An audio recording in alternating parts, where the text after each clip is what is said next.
Hello class 9 के बच्चों, कैसे हो। स्टार्ट करते हैं। आज हम जो चैप्टर पढ़ रहे थे लाइंस एंड एंगल के एग्जाम्पल नंबर 3 जो आपके एनसीईआरटी बुक में है।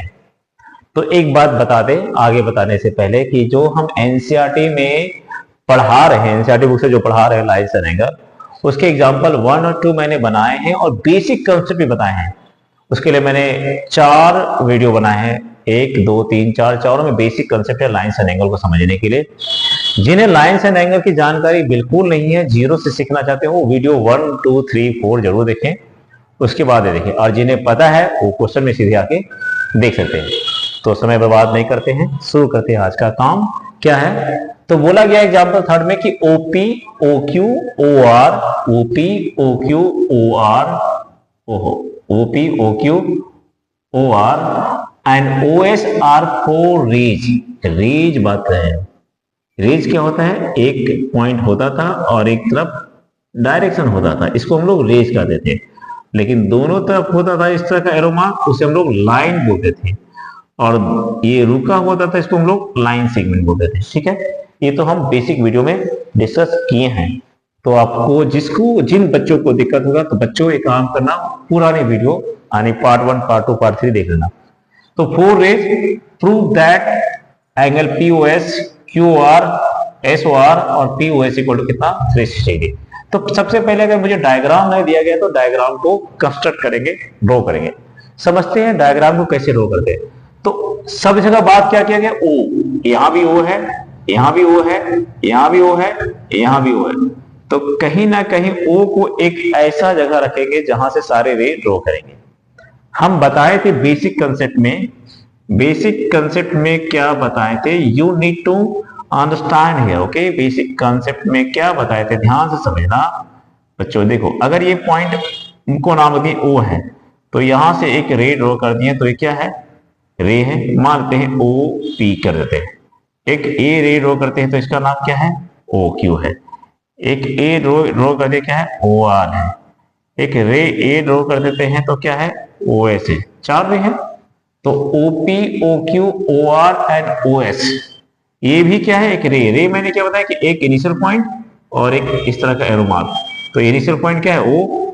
और मैंने बताया था एक पॉइंट से कितने सारे रे ड्रॉ कर सकते हैं, इनफाइनाइट, काउंट नहीं कर पाएंगे, impossible to count it. How many lines, sorry, how many ray can be drawn from single given points, it can be infinite, we cannot count it, that how can be it in number exactly.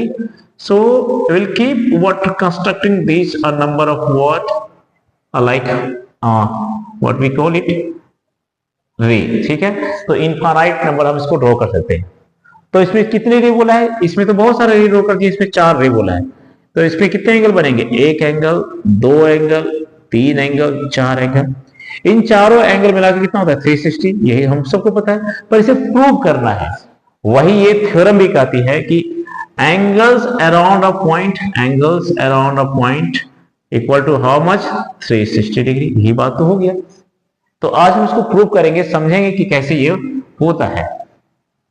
तो ये 4 point लेंगे। अब हम किसी को, अब हम diagram यहां पे ड्रॉ करते हैं अच्छी तरह से, इस तरह से ड्रॉ करने के लिए। तो हम क्या बोला गया, 4 ओ लेंगे। सब जगह मैंने ओ की बात किया, तो मैंने यहाँ पे एक ओ ले लिया। अब यहाँ पे इसको ओ दे दिए। अब हम इसको क्या किए, ओपी कर दिए। ठीक है, a O P, O Q, O are,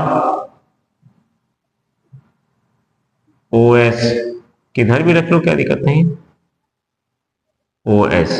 अब ये 4 एंगल है, इस एंगल को हम एक्स मानते हैं, ए मानते, ज्यादा अच्छा रहेगा।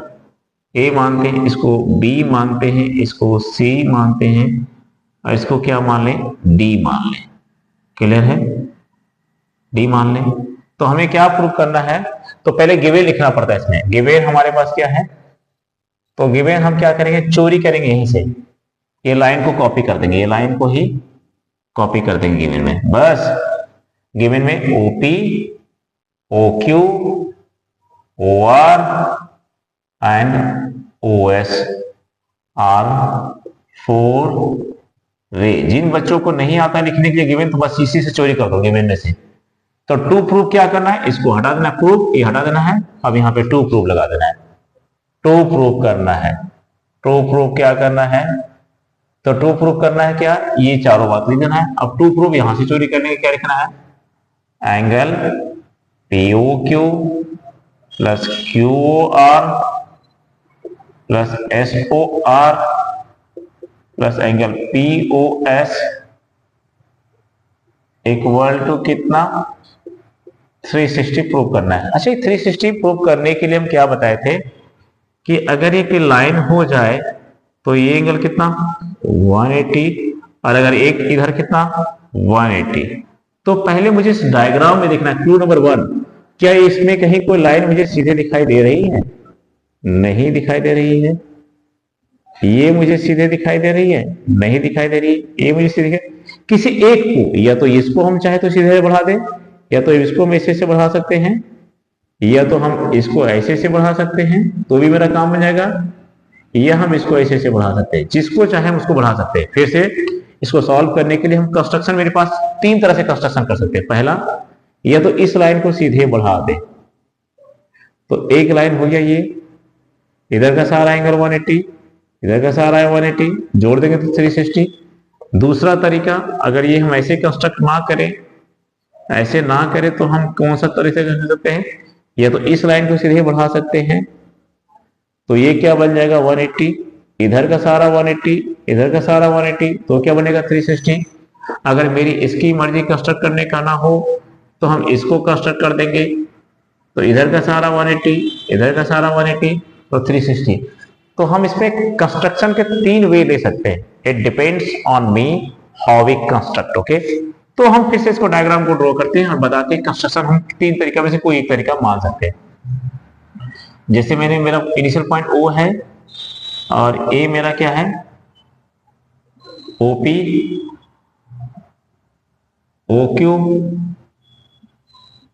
OR, कोई दिक्कत नहीं, OS यहीं पे ले लेते हैं,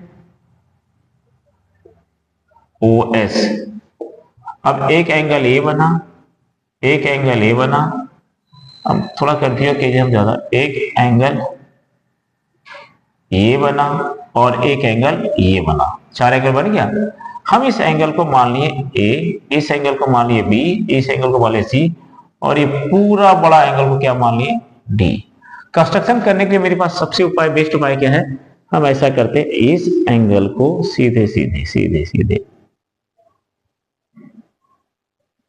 बस एक ही लाइन को बढ़ा देते हैं, Q को ड्रॉ करते हैं, PQRS मान लेते हैं, T तक करते हैं, ये T है, ये क्या बन गया सीधा स्ट्रेट लाइन, ऐसे ड्रॉ करेंगे, स्ट्रेट लाइन होना चाहिए, स्ट्रेट लाइन बिल्कुल T तक। तो हम यहाँ पे कंस्ट्रक्शन का काम लिखेंगे, क्या लिखेंगे, कंस्ट्रक्शन।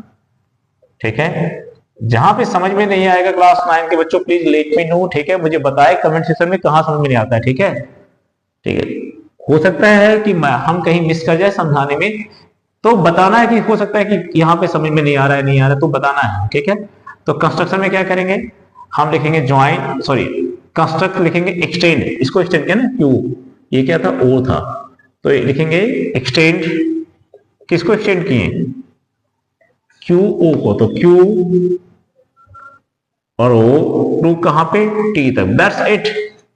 इससे ज्यादा इसमें फालतू काम नहीं करना है, इतना ही। अब लिखेंगे प्रूफ, अब लिखेंगे प्रूफ, लिखेंगे प्रूफ में क्या क्या लिखेंगे, ये लाइन अगर अभी क्या बन गया, सीधे ही क्या बन गया, एक स्ट्रेट लाइन बन गया, तो QT क्या बन गया, स्ट्रेट लाइन। अब इस एंगल को D है ना, D क्या है, पूरा एंगल, इसको हम, ये D है, इसको मान लेते हैं X, इसको मान लेते हैं Y, और ये पूरा का पूरा क्या है, D है, पूरा का पूरा क्या है, D है। तो लेट, यहां पे प्रूफ लिखेंगे, let D equal to X plus Y, तो ब्रैकेट में कर देंगे, एंगल D को क्या माने हैं, ऐसे लिखेंगे, एंगल D को क्या है, एंगल D का नाम क्या है, एंगल D का नाम है P, यहां से POS, एंगल POS। ठीक है, तो POS को हम क्या लिख सकते हैं, POS, ये साइड वाला नहीं, ये साइड वाला मेजर एंगल को हम क्या लिख सकते हैं, angle POT plus angle TOS, तो हम इसको लिख सकते हैं, इसकी वैल्यू कितनी है D, POS को हम क्या माने थे, D माने हैं, इसको क्या लिखेंगे x प्लस वाई, इस एंगल की वैल्यू क्या माने हैं, x माने हैं, और इस एंगल की वैल्यू क्या माने हैं, y माने हैं। ठीक है, अब ये चूंकि लाइन बन गया, ये क्या बन गया, एक लाइन बन गया, तो हम क्या लिखेंगे, यहां से ये मिटा देते हैं। ठीक है, मिटा देते हैं। अब यहां से हम क्या लिख सकते हैं, ये लाइन बन गया, तो सिंस क्या लिखेंगे, QT is a line, QT is a line segment, ये हम लाइन ही लिखेंगे, ज्यादा अच्छा, कोई दिक्कत नहीं, लाइन सेगमेंट मान ले तो कोई दिक्कत नहीं। अब क्या लिखेंगे, जब ये लाइन है तो क्या लिखेंगे, x plus A equal to 180, x plus A equal to 180, क्यों, रीजन लीनियर पेयर। अब बताते बेसिक बात, अगर कोई लाइन होती थी इस तरह से और ये एंगल x है, ये एंगल y है, तो दोनों मिला के कितना 180, रीजन लीनियर पेयर, ये बता चुके हैं बेसिक में हम। ठीक है, तो अगर ये लाइन है तो ये एंगल कितना 180, रीजन लीनियर पेयर, इसको फर्स्ट मानेंगे। Second, b plus C plus D, यहां है d बाहर में, b plus C plus Y, similarly b plus C plus Y equal to 180 two reason same, यहां पे लीनियर पेयर नहीं लिखेंगे, यहां लिखेंगे angle on the same side of line, यहां लिखेंगे angle on the same side of a line. ठीक है, ये लिखेंगे। अब यहां पे क्या है, दोनों को जोड़ देंगे, adding first and second, adding first and second, दोनों को जोड़ देंगे, क्या होगा, लेफ्ट हैंड साइड ये है, लेफ्ट हैंड साइड ये है, तो लेफ्ट हैंड साइड एक साथ जोड़ेंगे, x प्लस ए, और ये भी जोड़ेंगे b plus C plus Y, यहां 180 प्लस 180, तो कितना हो जाएगा यहाँ पे, हम यहाँ लिखेंगे a प्लस बी, अब यहाँ एक तरफ करेंगे a plus B plus C और x plus Y equal to कितना हो जाएगा 360, तो a का a, b का b, c का c plus x plus Y की वैल्यू क्या है d, x प्लस वाई की वैल्यू क्या माने थे d, ये क्या था d था, यही तो d था, इक्वल टू कितना हो गया 360 डिग्री। तो a क्या है, एंगल POQ, और b क्या है, एंगल QOR, और ROS और POS, बन गया 360, इसलिए लिखेंगे हेंस, इसलिए एंगल लिख देंगे यहाँ पे POQ plus QOR plus SOR plus POS equal to 360 degree. बस इतना ही करना है क्लास 9th के बच्चों, और कुछ नहीं करना। ठीक है, बन गया ये क्वेश्चन बन गया। अब हम आते हैं एनसीईआरटी के एग्जाम्पल्स खत्म, अब आते हैं यहाँ पे क्वेश्चंस में आते हैं कि कैसे क्वेश्चंस बनाते हैं। ठीक है, तो हम वो क्वेश्चन में आ रहे हैं, एनसीईआरटी के जो क्वेश्चंस हैं उसमें आते हैं, कहाँ पे है, कहाँ क्वेश्चन कहाँ नहीं, ये हम लोग देखेंगे। ठीक है, तो हम क्वेश्चन लिखते हैं, एक्सरसाइज का नाम है 6.1 ये वाली, और क्वेश्चन 1 लिखते हैं। ठीक है, उसको हम फिर ड्रॉ करते हैं। अब ये है क्वेश्चन क्लास 9 का एक्सरसाइज 6.1 का फर्स्ट क्वेश्चन, कहता है कि line AB and CD intersect at O, तो दो लाइन है, एक लाइन AB है जो डायग्राम में दिया है वही, और एक लाइन CD। अगर डायग्राम नहीं भी दिया है तो भी अपने तरफ से कंसिडर करना है कि लाइन दो कट करेंगे। इफ CD कहां कट करते हैं, O पे, तो एक लाइन ABA और ये सीरियल, ये कहां कट के, यहां पे कट के। ठीक है, इफ एंगल AOC, AOC ये एंगल, यानी ये एंगल प्लस BOE, BOE ये एंगल एक दोनों मिला के कितना, ये यानी ये एंगल और ये एंगल मिला कितना 70 डिग्री, 70 डिग्री, तो इसको x मान लेते हैं, इसको y मान लेते हैं, तो दोनों मिला कितना 70 degree. And angle BOD, BOD ये एंगल कितना है, ये 40 डिग्री। तो find the angle of BOE, कौन सा पूछा गया है, BOE,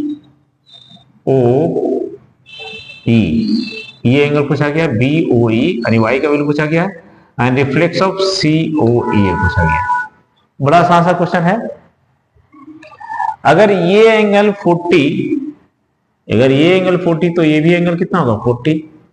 क्यों, वर्टिकल ए लाइन, ध्यान देना होगा, ये लाइन और ये लाइन कट किया, तो ये एंगल बराबर y, वर्टिकल ऑपोजिट एंगल। हम बताए थे कि अगर ये दो लाइन कहीं पे कट करता है तो ये एंगल बराबर, अगर ये 40 है तो ये भी 40, रीजन वर्टिकल ऑपोजिट एंगल, तो ये तो वर्टिकल ऑपोजिट एंगल से इक्वल हो जाएगा। और अगर ये 40 है और ये मिला के टोटल 70 है, तो ये अकेला 40 है तो कितना आ जाएगा 30, ये कितना आ जाएगा 30, तो ये 30, ये 40, 70, तो ये कितना हो जाएगा 110। क्यों, क्योंकि तीनों मिलकर कितना होता है 180, ये एंगल में कितना 180, तो ये 30 है, ये 40, 70, ये दोनों मिला 70, तो कितना होगा 110। अगर ये 110 है तो इसका रिफ्लेक्स पूछा गया है, रिफ्लेक्स क्या होता है, 360 में से माइनस कर देंगे 110, तो 250। बस यही था क्वेश्चन। ये एमसीक्यू में आएगा तो विद इन सेकेंड बनेगा। अब इसको क्लास 9th में अगर मेथड से सॉल्व करना है तो कैसे सॉल्व करेंगे, सॉल्यूशन लिखेंगे, डायरेक्ट लिखना, ये सब जो दिया है लिखना, डायरेक्ट लिखेंगे। सिंस यहां लिखेंगे एंगल, डायरेक्ट लिखेंगे यहां direct angle BOD, angle BO given भी लिख लेंगे, line AB and CD intersect at O, and angle AOC plus BOE equal to 70 degree, and angle BOD equal to 40 degree. यहां से यहां तक पूरा गिवन आएगा, ठीक है, क्या आएगा ये गिवन। टू फाइंड ये आएगा, बस इसमें हम गिवन लिखना हो एग्जाम पॉइंट ऑफ व्यू से तो ये लिखना पड़ेगा, चोरी करना है फिर यहां पे हमको, तो क्या लिखेंगे, लाइन वही AB and CD intersect, question में ही दिया तो उसी से लिखना है एट O, ठीक है, एक एंड एंगल का नाम है angle AOC plus angle BOE equal to 70 degree, and angle BOD equal to 40 degree, ये गिवन है। टू फाइंड यहां लिखना, टू प्रूव नहीं, टू फाइंड। बच्चे लोग क्या करते कहते हैं यहाँ भी टू प्रूव नहीं करना, इसमें टू फाइंड करना है। कौन सा, पहला एंगल BOE, दूसरा रिफ्लेक्स ऑफ एंगल COE, ये तो लिखना पड़ेगा। लिखने से मार्क्स, एक मार्क्स तक तो ही जाते हैं यहाँ तक, ठीक है, हाफ मार्क्स, एक मार्क्स तो टीचर देते हैं, तो ये तो लिखना पड़ेगा, ठीक है। अब हम विचार से ये मैंने बताना था कि ये लिखना क्या है।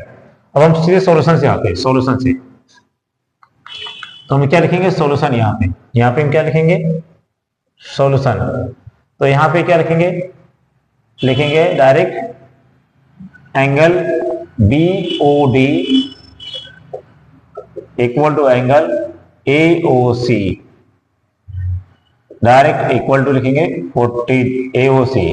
क्यों, रीजन है वर्टिकली, जो पढ़ाए थे पहले, वर्टिकली ऑपोजिट एंगल, इसलिए एंगल BOD का वैल्यू कितना दिया हुआ है 40, एंगल BOD की वैल्यू कितना है, BOD की वैल्यू कितनी है 40, तो 40 लिख दिए इक्वल टू AOC, इसलिए एंगल AOC इक्वल टू कितना हो गया 40 डिग्री, यानी x इक्वल टू कितना हो गया 40 डिग्री, x इक्वल टू 40। अब क्या लिखेंगे, सिंस मेरे पास क्या है x plus Y equal to कितना है 70, x की वैल्यू कितनी आ गई, x की वैल्यू कितनी है 40, y मुझे चाहिए तो 70, तो इधर ये प्लस में, इधर आके माइनस में, तो y इक्वल टू क्या होगा 70 माइनस 40, दिख रहा है, देखिए ना, ये नहीं दिख रहा है, ठीक है। तो यहाँ पे क्या लिखेंगे 40 प्लस वाई इक्वल टू 70, तो y इक्वल टू क्या होगा 70 माइनस 40, तो y इक्वल टू क्या होगा 30, तो y कितना आ गया 30, ये 40, ठीक है। अब पूछा गया है तीनों एंगल मिला करके, अगर ये लाइन है तो ये एंगल कितना होगा 180। फिर वही बात यहाँ पे लिखेंगे, क्या लिखेंगे ये देखते हैं। तो लिखेंगे फिर यहाँ पे सिंस, तो वो वैल्यू निकल गया। सिंस क्या लिखेंगे, हमें क्या चाहिए था बी ओ ई, तो 30 निकल गया। अब हम लिखेंगे since A O B is a line, since A O B is a line segment लिख दे, कोई दिक्कत नहीं है, लाइन लिखें। तो एंगल यहाँ पे क्या लिखेंगे, एंगल का नाम लिखेंगे angle A O C plus angle C O E plus angle B O E equal to कितना 180। क्या लिखेंगे, angle around, angle on the same side of line, angles sum of angles on the same side of a line। ठीक है, अब इस angle की value कितनी है x, इसकी वैल्यू मुझे पता ही नहीं थी, अभी 110 तो मैंने लिखा था ना, और कितने थे y निकल जाता। तो यहाँ पे क्या लिखेंगे AOC की जगह पे x, COE मुझे पता ही नहीं था, BOE कितना है y इक्वल टू कितना 180, x की वैल्यू कितने निकली 40, COE का मुझे पता नहीं, y की वैल्यू कितना है 30 इक्वल टू कितना 180। तो अब ये 40 प्लस 30 तो कितना हो जाएगा 70 प्लस एंगल्स यहाँ पे ये कितना 40 प्लस 30 70 प्लस एंगल क्या होगा COE इक्वल टू कितना 180। तो एंगल COE इक्वल टू कितना 180 माइनस 70, तो एंगल COE इक्वल टू 110। ऐसे निकालना पड़ता है, पर वो MCQ में ऐसे निकालेंगे तो समय तो चला जाएगा, ऐसे निकलेगा नहीं। तो 110, तब ये कितना निकल गया 110, इसीलिए एंगल इतना निकल गया। अब पूछा क्या रिफ्लेक्स ऑफ COE, तो मिटा के बताते हैं। तो यहां लिखेंगे reflex angle COE equal to कुछ 360 माइनस जो ये आया सो 110 इक्वल टू 250, बस यही आंसर है। तो ये बनाने का तरीका हुआ इसका। अब हम नेक्स्ट क्वेश्चन लेते हैं।